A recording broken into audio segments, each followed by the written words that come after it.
Good evening friends, कैसे हैं आप लोग। आज हम लोग पढ़ेंगे हिंदी। हिंदी में क्या पढ़ेंगे? हिंदी में आज हम लोग पढ़ेंगे रचना के आधार पर वाक्य। रचना के आधार पर वाक्य कैसे होते हैं। जैसे आपने पढ़े होंगे सरल वाक्य, संयुक्त वाक्य, मिश्र वाक्य। तो हम लोग शुरुआत करते हैं सरल वाक्य से। सरल वाक्य या साधारण वाक्य, जिसे इंग्लिश में कहा जाता है सिंपल सेंटेंस, कहा जाता है। आइए देखते हैं रचना के आधार पर वाक्य, सरल वाक्य, साधारण वाक्य। सरल वाक्य होते क्या हैं, कैसे सरल वाक्य को पहचाना जाता है, इसको हम देखते हैं। सबसे पहले देखो इधर, जिन वाक्यों में केवल एक ही उद्देश्य और एक ही विधेय होता है वे सरल वाक्य या साधारण वाक्य कहलाते हैं। फिर से देखिए, जिन वाक्यों में एक ही उद्देश्य, एक ही विधेय होता है वे सरल वाक्य या साधारण वाक्य कहलाते हैं। इतना समझे। एग्जाम्पल, जैसे राम ने भोजन किया, एक उद्देश्य हो गया, एक आपका विधेय हो गया। आगे देखिए, राजू चला गया, राजू चला गया। जिस वाक्य में, ऐसे पहचानिएगा, जिस वाक्य में एक उद्देश्य और एक विधेय होता है सरल वाक्य कहलाता है। आगे देखते हैं संयुक्त वाक्य क्या होता है। संयुक्त वाक्य को कैसे पहचानेंगे? जिन वाक्यों में दो या दो से अधिक सरल वाक्य योजकों, जैसे मतलब कोई एक सेंटेंस है, एक वाक्य है, अगर उसमें दो या दो से अधिक सरल वाक्य हैं, ठीक है, तो वो क्या होता है? संयुक्त वाक्य होता है। याद रखना। देखिए इधर, योजकों द्वारा और, तथा, एवं, या, अथवा, इसलिए, अतः, पर, फिर भी, नहीं तो, किंतु, परंतु, लेकिन, पर। देखो, पर दो बार आ गया, लेकिन एक ही बार है। जब एक बार लिखा है, दूसरी बार लिख दिया, उसका कोई मतलब नहीं है। आदि से जुड़े हूं, उन्हें संयुक्त वाक्य कहा जाता है। क्या दिक्कत इसमें? देखिए, जैसे वह सुबह गया और शाम को लौट आया। अब इसमें और क्या है, आपने पढ़ा होगा। और, तथा, एवं, ये योजक लिखे हुए हैं, उनमें से एक मिल गया। क्या? और का प्रयोग किस में होता है? सिंपल सी बात, संयुक्त में होता है। अगला देखिए, प्रिय बोलो पर असत्य नहीं। सरल वाक्य में आपने देखा होगा, ये पर है। फिर उसने खाना खाया और सो गया। हमको और मिला, पर मिला। अब चौथा वाला देखिए, इतना कहा पर वह नहीं गया। इसमें भी पर मिल गया। कोई भी सेंटेंस होता है, उसमें आपको और, तथा, एवं, या, अथवा, इसलिए, अतः, पर, फिर भी, नहीं तो, किंतु, परंतु, लेकिन, यह इन वाक्यों से, इन योजकों से यदि वाक्य जुड़ा होता है तो फिर वो हमारा कैसा वाक्य होगा? वो हमारा संयुक्त वाक्य होगा। अब हम देखते हैं मिश्रित वाक्य। मिश्रित वाक्य क्या होता है? मिश्रित वाक्य को कैसे पहचानेंगे? आइए देखते हैं। जिन वाक्यों में, आप देखिए, जिन वाक्यों में एक प्रधान यानी मुख्य उपवाक्य हो और अन्य आश्रित को क्या बोलते हैं? गौड़ बोलते हैं। उपवाक्य हो तथा जो आपस में कि, जो, क्योंकि, जितना, उतना, जैसा, वैसा, जब तब, जहाँ, वहाँ, जिधर, उधर, अगर, यदि, तो, यद्यपि, तथापि, आदि से मिश्रित या मिले जुले हों, उन्हें मिश्रित वाक्य कहते हैं। जैसे एग्जाम्पल देख लेते हैं। जो लड़का कमरे में बैठा है वह मेरा भाई है। यदि परिश्रम करोगे तो उत्तीर्ण हो जाओगे। यदि, देखो हमको यदि मिल गया, यदि परिश्रम कर, यदि, और जो हमको किस में मिले हैं? मिश्रित में। हमने पढ़े भी हैं मिश्रित में। जो, यदि, जो, ये देखो दोनों पढ़े हैं। अब आप देख लीजिए, जो वाक्य इन योजकों से जुड़ा होता है उसको क्या कहते हैं? मिश्रित वाक्य कहते हैं। जैसे जो मिल गया हमको, यदि हमको मिल गया।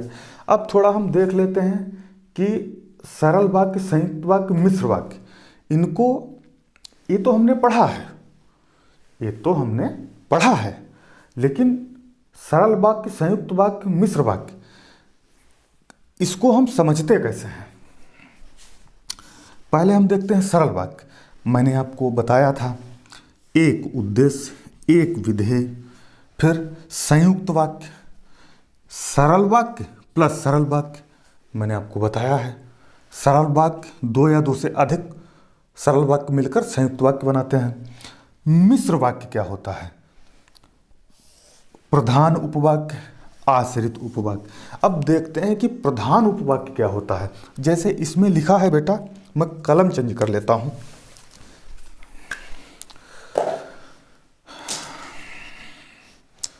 इसको हटा दो वहां से।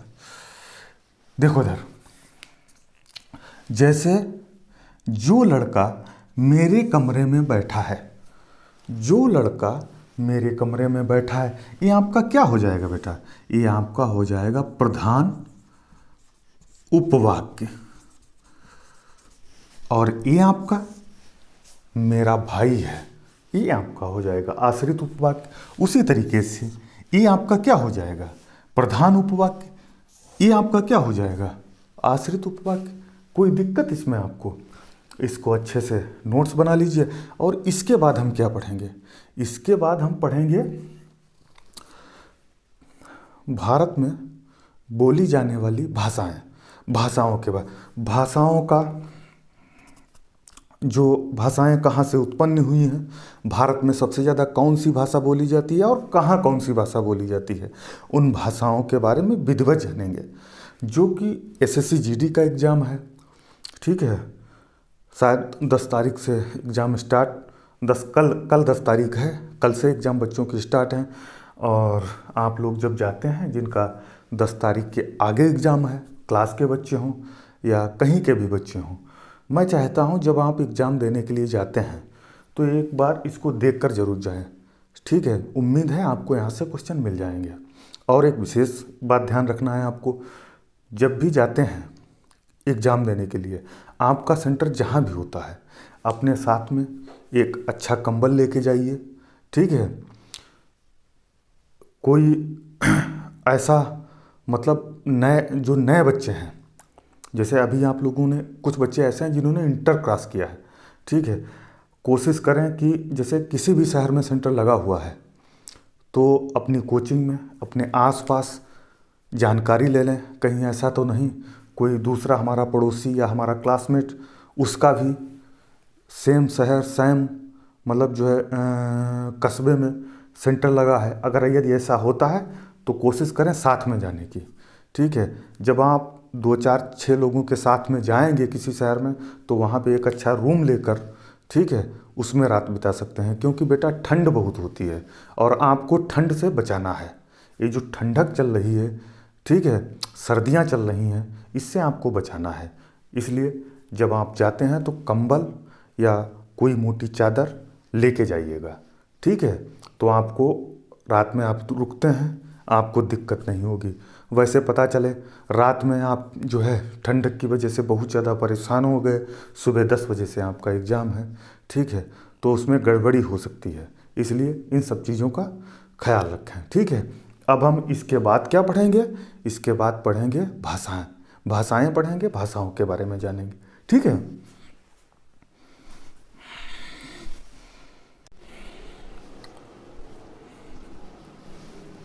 अब हम लोग क्या पढ़ेंगे? अब हम लोग पढ़ेंगे भारतीय भाषाओं का विकास क्रम। देखिए इधर, वैदिक साहित्य से क्या निकली है? लौकिक संस्कृत। वैदिक साहित्य से लौकिक संस्कृत निकली है। लौकिक संस्कृत से पाली, पाली से प्राकृत, प्राकृत से अपभ्रंश, अपभ्रंश से हिंदी या अवहट्ट। अब देखिए, जो लौकिक संस्कृत है, हमारी रामायण महाभारत जय संहिता, ये किसके अंतर्गत बेटा आते हैं? हमारी महाभारत, रामायण, महाभारत, जय संहिता, ये सब किसके अंतर्गत आते हैं? ये सब आते हैं लौकिक संस्कृत के अंतर्गत। क्लियर? पाली आपने पढ़ा होगा। बौद्ध धर्म साहित्य किस भाषा में है? पाली भाषा में है।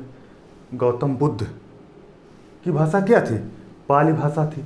आपने जो है बौद्ध धर्म में पढ़ा होगा। तो हमारा जो बौद्ध धर्म साहित्य है किस भाषा में है? पाली भाषा में है। प्राकृत सही। जैन धर्म साहित्य किस भाषा में है? प्राकृत भाषा में है। महावीर स्वामी की भाषा थी। अपभ्रंश का स्वयंभू किसे कहा जाता है? अपभ्रंश का स्वयंभू किसे कहा जाता है? वाल्मीकि को कहा जाता है। इनकी एक रचना थी पौंचरित। पौंचरित किसकी रचना थी? वाल्मीकि की। कौन सी रचना? पौंचरित। आइए देखते हैं इसको, हम एक बार फिर से समझते हैं। देखिए इधर, वैदिक साहित्य से लौकिक साहित्य का जन्म हुआ। ठीक है, लौकिक साहित्य के अंतर्गत क्या क्या आता है? रामायण, महाभारत, जय संहिता। जय बौद्ध धर्म साहित्य किससे संबंधित है? पाली भाषा से संबंधित है। जैन धर्म साहित्य प्राकृत भाषा से संबंधित है। अपभ्रंश का स्वयंभू किसे कहा जाता है? वाल्मीकि को कहा जाता है। इनकी रचना पौंचरित थी। अपभ्रंश के बाद अपभ्रंश से किसका विकास हुआ है? हिंदी का विकास हुआ है। हिंदी को और अवहट्ट भी कहा जाता है। आइए इधर देखिए, हिंदी भाषा की जननी क्या है? हिंदी भाषा की जननी क्या है? किसको कहते हैं? बेटा अपभ्रंश को कहते हैं, याद रखना। जबकि आदि जननी संस्कृत को कहते हैं। देखिए इधर, हिंदी भाषा की जननी अपभ्रंश है, जबकि आदि जननी संस्कृत है या संस्कृत है। अपभ्रंश से हिंदी का विकास, अपभ्रंश से हिंदी का विकास। देखिए इधर, अपभ्रंश को हमने 4 कैटेगरी में बांटा हुआ है। कौन कौन सी? पहला सौरसेनी अपभ्रंश, दूसरा अर्धमागधी अपभ्रंश, तीसरा मागधी अपभ्रंश, चौथा खस अपभ्रंश। पहला सौरसेनी, दूसरा अर्धमागधी, तीसरा मागधी अपभ्रंश, चौथा खस अपभ्रंश। अब हम देख लेते हैं सौरसेनी अपभ्रंश को। सौरसेनी अपभ्रंश को 2 जगह बांटा गया है, पश्चिमी हिंदी, राजस्थानी हिंदी। अब हम देख लेते हैं पश्चिमी हिंदी में कौन कौन सी बोलियां आती हैं, भाषाएं आती हैं। पश्चिमी हिंदी में कौन कौन सी आती हैं?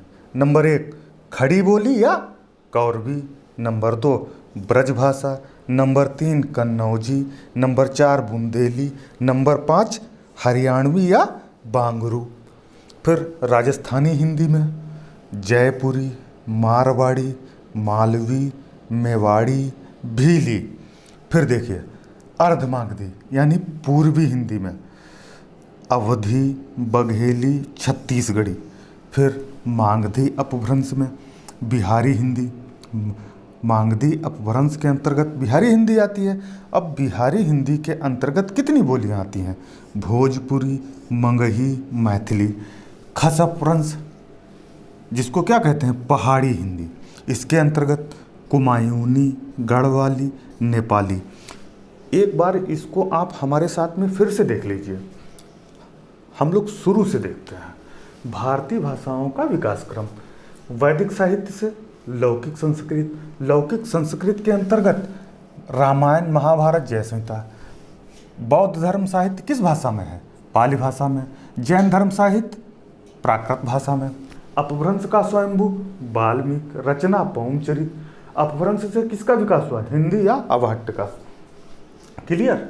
अब देखिए इधर, हिंदी भाषा की जननी अपभ्रंश, जबकि आदि जननी संस्कृत।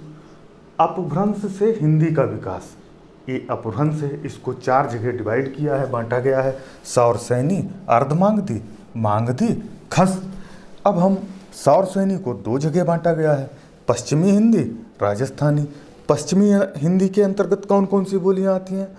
खड़ी बोली कौरवी, ब्रजभाषा कन्नौजी, बुंदेली, हरियाणवी या बांगरू। राजस्थानी के अंतर्गत कौन कौन सी आती हैं? जयपुरी, मारवाड़ी, मालवी, मेवाड़ी, भीली।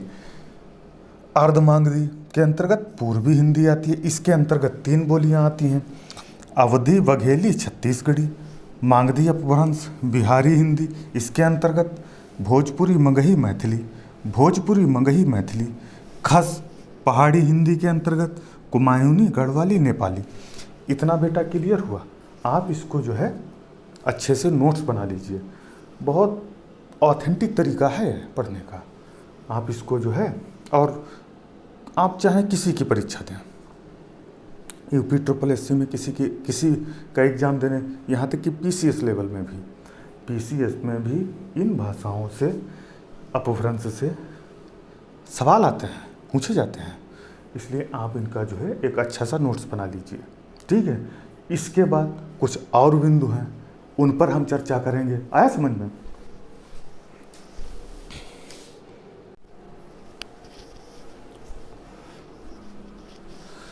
अब हम देखते हैं हिंदी भाषा का विकास।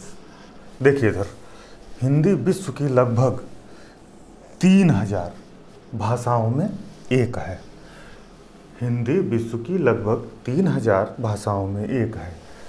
भाषा परिवार के आधार पर भारोपीय, इंडो यूरोपियन परिवार की भाषा है।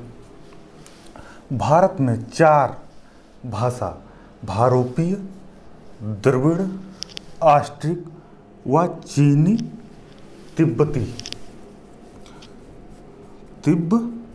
तिब्बती मिलते हैं।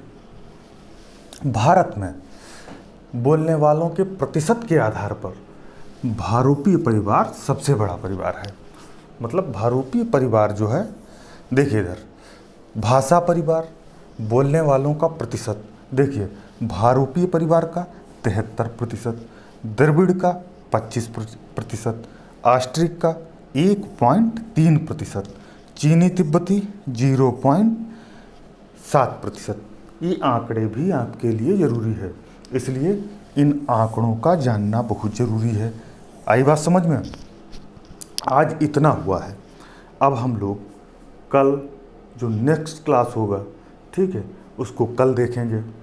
आप इसको जो है, अगर आपकी इच्छा करे तो इसको नोट्स बना लेना, क्योंकि परीक्षा की लिहाज से काफ़ी महत्वपूर्ण चीज़ें हैं, क्योंकि यहाँ से प्रश्न मिलने की संभावना अधिकतर रहती है, ठीक है।